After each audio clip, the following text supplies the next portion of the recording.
En el día de hoy yo estoy seguro que todos quienes estamos aquí desayunamos bien, almorzamos también, vamos a comer esta noche.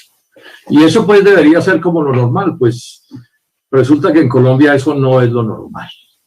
En Colombia el 30% de las familias colombianas está haciendo menos de 3 comidas al día, 2 y menos comidas al día.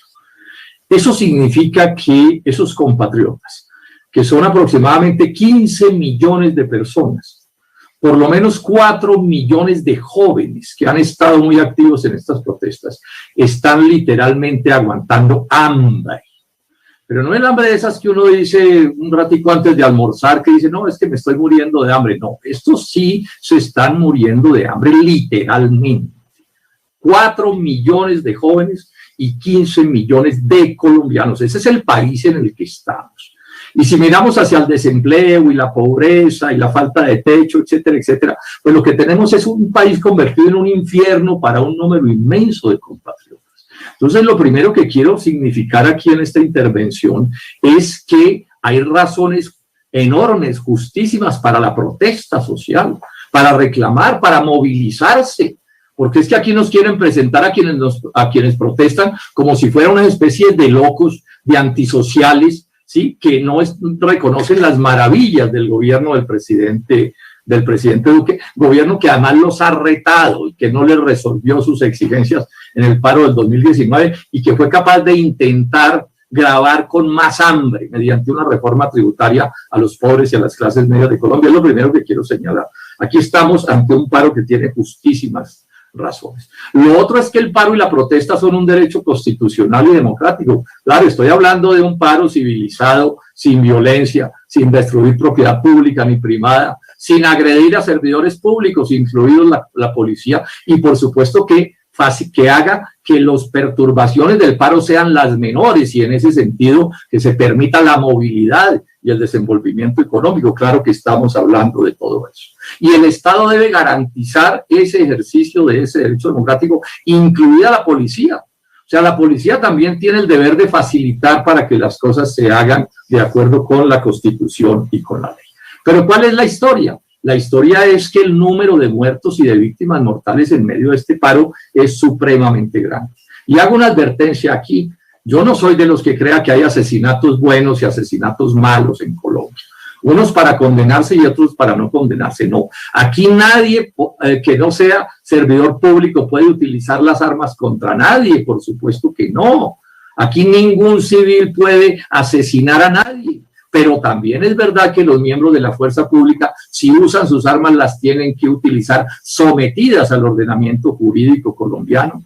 No pueden excederse en el uso de la fuerza, no pueden disparar contra ciudadanos desarmados, no pueden disparar violando la Constitución y las leyes que juraron cumplir. Esa es la realidad. Y lo mismo sucede con las agresiones sexuales. Por supuesto que hay que señalar que nadie puede agredir a una mujer por su condición de mujer. No la pueden agredir los civiles, pero tampoco los miembros de la fuerza pública. Y en ese sentido, entonces, repudio cualquier asesinato que se haya cometido contra miembros de la fuerza pública, pero también contra los civiles desarmados. Y lo mismo en el caso de la violencia sexual, lo que se haya cometido en ese sentido. No hay asesinatos ni violaciones malas y buenas. Ninguna es aceptable. Esta es una posición de principios para quienes militamos en dignidad. O sea, el Estado entonces no puede bajo ningún pretexto robar al que roba, secuestrar al que secuestra, asesinar al que asesina. Es que se supone que el Estado es una fuerza superior.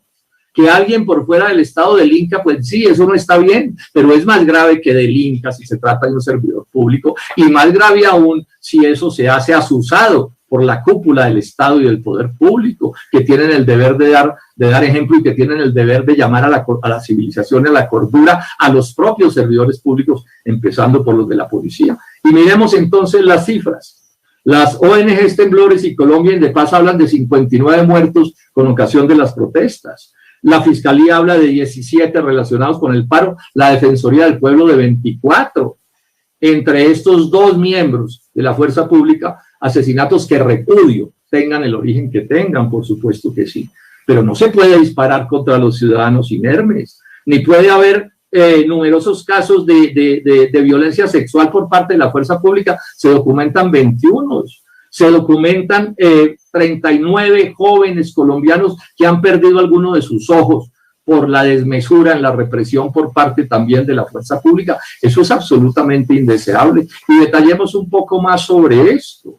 Dicen también estas dos ONGs que he mencionado que en relación con las víctimas mortales son imputables al ESMAD 18, a la policía 9 y al GOES 20. Al GOES 2 luego da 29 víctimas mortales presuntas porque estamos en un Estado de Derecho por parte de la fuerza pública. Supongamos que no sean esos, que sean menos. Bueno, es que uno ya es muy grave. Cualquier número de civiles que estén reclamando que sean víctimas de disparos de la fuerza pública es absolutamente inaceptable. Y estas cifras son absolutamente inaceptables y actúa de mala fe quien intente presentar a todas esas víctimas mortales por disparos de la fuerza pública como si estuvieran disparándole a la fuerza pública. No, eso no puede ser así, ni siquiera por desmanes o desproporciones que puedan hacer esos civiles en sus protestas, desmanes y desproporciones que yo no comparto. Pero es que aquí lo que estamos hablando es si el Estado utiliza la fuerza legítimamente dentro de la Constitución y la ley. Por último, decir esto. Aquí estamos ante un caso de ovejas descarriadas, de policías que actúan, equivocadamente, porque es que son ovejas descarriadas, manzanas podridas. O sea, aquí no hay fallas institucionales. Aquí sí tenemos un ministro y un Ministerio de Defensa que es su jefe máximo, que los orienta correctamente y que de la misma manera los orientan los mandos medios. Aquí sí tenemos un gobierno que los conduce para que sean respetuosos de la protesta democrática y de los actos, digamos, de oposición de la ciudadanía. Claro, cada individuo tendrá que responder por sus acciones, pero aquí estamos haciéndole un juicio político al señor ministro de Defensa. Y lo que encontramos es un ministro de Defensa que ni siquiera ha tenido, digamos, el acto mínimo de expresar su solidaridad con los parientes de las víctimas. Por el contrario, los ha revictimizado. Una cosa absolutamente inaceptable, pero ¿qué nos puede sorprender de un ministro de Defensa como este, que antes de ser ministro propuso que la protesta se debía encarcelar como en unas especies de estadios donde la gente protestara casi que a las escondidas, donde nadie los viera? Este señor no entiende nada de democracia, nada de Constitución nacional, nada de respeto a los puntos de vista ajenos, y ese fue el que puso el presidente Duque a desempeñar ese cargo, y por eso es que estamos pidiendo que el Congreso lo saque. Pero yo no me hago ninguna ilusión, porque lamentablemente estamos ante un Senado de gobiernistas, duquistas, santistas, uribistas, pastranistas y todosistas.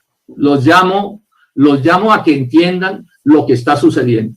Ustedes casi todos han respaldado a todos los gobiernos que han destruido a Colombia y han aprobado unas leyes inicuas, y miren el resultado en el que estamos. Y ahora la solución es reprimir con la fuerza, convertir en indeseables a los ciudadanos que se están muriendo de hambre, que no tienen estudio, que no tienen empleo, que no tienen derecho a pensión. Invito a los colombianos a que nos unamos para transformar a este país, porque como están las cosas están muy mal y no podemos permitir que este tipo de política equivocada se perpetúe para siempre en Colombia. Muchas gracias, señor presidente.